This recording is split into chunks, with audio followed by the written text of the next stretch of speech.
যোগ্য সম্মানটাই পেলেন সাব্বির রহমান। বিপিএল এ দুর্দান্ত পারফর্ম করে অদম্য বাংলাদেশ টি-20 কাপে জায়গা হয়নি সাব্বিরের। তবে ফাইনালের আগেই চোখ খুলেছে বিসিবির, ফিরিয়ে আনা হয়েছে সাব্বিরকে। খেলবেন নাজমুল হোসেন শান্তর দুর্বারের হয়ে। সাব্বিরকে ফিরে এনে বিসিবির এই সম্মাননা প্রদর্শন নিয়ে বিস্তারিত এই রিপোর্টে।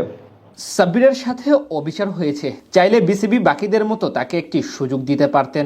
কিছুদিন আগে সামাজিক যোগাযোগ মাধ্যমে এমনই সরব উঠেছিল অদম্য টি-20 কাপের স্কোয়াড ঘোষণার পর।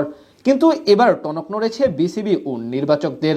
অবশেষে মাথায় এলো সাব্বিরের মতো একজন পাওয়ার হিটারকে আরও একবার কাজে লাগানোর। তাই ফাইনালের আগে সরাসরি স্কোয়াডে যুক্ত হচ্ছেন ডানহাতি এই হার্ড হিটার ব্যাটসম্যান।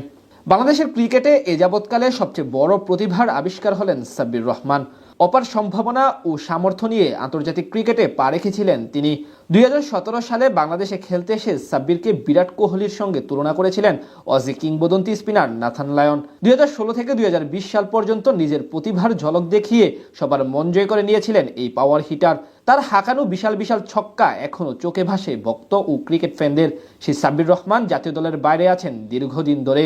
এবার অবশ্য বাকিদের মতো আরও একবার নিজেকে প্রমাণ করে টি-20 স্কোয়াডে জায়গা করে নেওয়ার সুযোগ আসতে যাচ্ছে তার কাছে।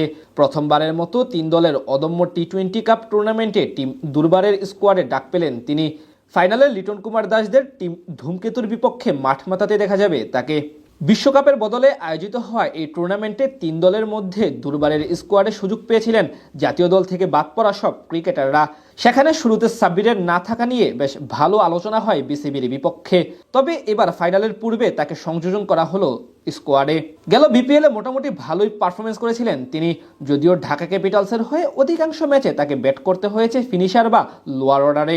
জানিয়ে আক্ষেপ এবং হতাশা দুটিই ছিল তার মাঝে। তবে এবার দুর্বারের স্কোয়াডে মিডল অর্ডারেই ব্যাট করতে দেখা যেতে পারে সাব্বিরকে। এই ম্যাচে যদি ভালো পারফরমেন্স করতে পারেন তিনি, তাহলে নিশ্চিতভাবে আরও একবার জাতীয় দলে ফেরার সুযোগ তৈরি হবে তার জন্য। বর্তমানে টাইগার টি-20 স্কোয়াডে মিডল অর্ডারে জাকের আলী অনিক, শামীম হোসেন পাটোয়ারি কিংবা বাকিরা তেমনভাবে পারফরমেন্স করতে পারছেন না। সেই জায়গায় সাব্বির যদি নিজেকে প্রমাণ করতে পারেন, তাহলে নিশ্চিতভাবে তার জন্য খুলে যাবে সেই পথ। এদিকে অদম্য কাপের ফাইনালে প্রথমবারের মতো দেখা যাবে ডাবল সাব নিয়ম। অর্থাৎ কোনো দল চাইলে ফাইনালে ইম্প্যাক্ট ক্রিকেটার হিসেবে 2 জন ক্রিকেটার নামাতে পারবে। সেখানেই সুযোগ পেয়ে যেতে পারেন সাব্বির রহমান। তার সাথে এই দলে আছেন অধিনায়ক নাজমুল হোসেন শান্ত, উইকেট কিপার নুরুল হাসান সোহান, তরুণ হাবিবুর রহমান সোহান, পেসার হাসান মাহমুদ ও স্পিনার আলিসাল ইসলামের মতো পরীক্ষিত পারফর্মাররা। টুর্নামেন্টে এখন পর্যন্ত 2 ম্যাচের দুটিতেই জয় পেয়েছে টিম দুর্বার। অন্যদিকে লিটনদের ধূমকেতু প্রথম ম্যাচে দুরন্তকে হারালেও পরের ম্যাচে শান্তদের বিপক্ষে পরাজয় বরণ করে ফাইনালে আসে। এখন দেখার পালা ফাইনালে কারা জিতে।